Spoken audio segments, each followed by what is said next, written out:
اور یہ اس میں 3 پیراگراف تو لازمی ہیں، یعنی پہلا حال احوال پوچھنے کا، دوسرا اصل مدعا کا، اور آخر پر جو اختتامی ہے، لیکن اس سے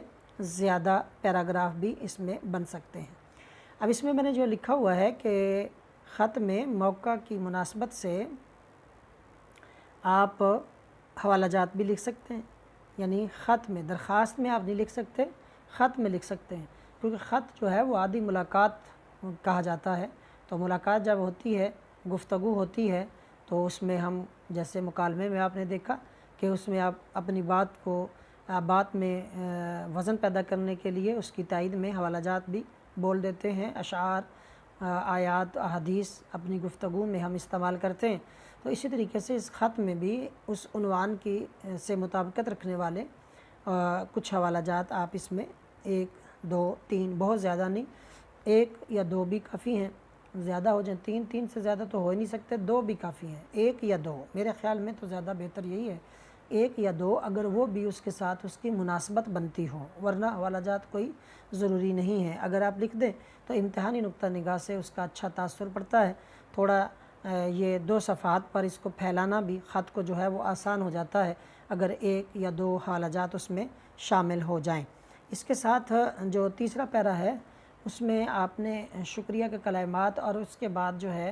وہ اختتامی کلمات کی طرف آپ کا خط جائے گا، عبارت سے پتہ چلے گا کہ اب خط جو ہے وہ اختتام کی طرف جا رہا ہے۔ اب اختتامی کلمات میں کیا ہوگا کہ آپ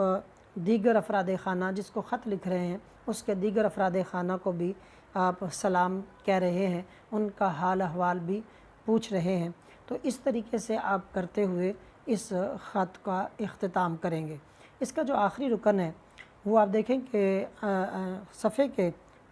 حاشیہ جو لگا بائیں طرف، اس کے بالکل قریب بائیں طرف، یعنی دائیں طرف نہیں، بائیں طرف حاشیے کے قریب آپ والسلام اور آپ کا بھتیجا اور نیچے فرضی الف ب جیم فرضی نام کے طور پر آپ لکھیں گے،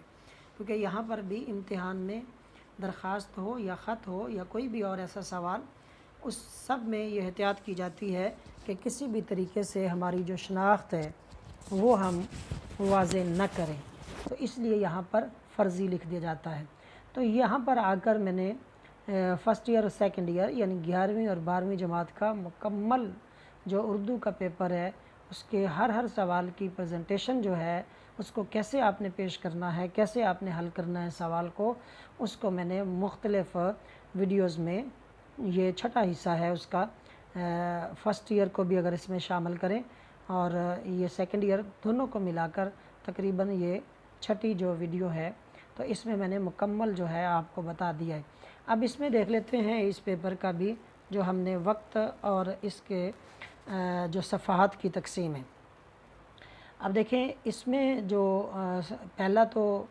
حصہ معروضی ہے، اس کے لیے تو الگ سے اس کے صفحے کی ضرورت نہیں، الگ سے اس کے ایک ببل شیٹ ہوتی ہے، تو 20 منٹ وقت اس کا مقرر ہوتا ہے۔ اس کے بعد جو سوال نمبر 2 ہے،